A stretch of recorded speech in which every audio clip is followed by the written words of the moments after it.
Kejaksaan Negeri Aceh Timur memusnahkan barang bukti minyak mentah hasil tangkapan beberapa waktu lalu. Pemusnahan minyak mentah ini dilakukan dengan cara dibakar yang disaksikan langsung oleh Forkopimda Aceh Timur.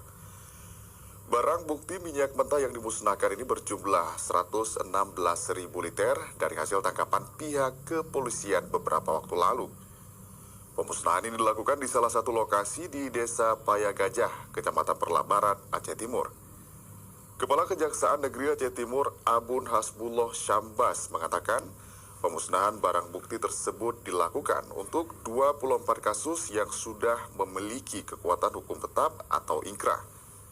Menurutnya, ke-24 kasus minyak ilegal ini dikenakan Undang-Undang Pertambangan Minyak dan Gas.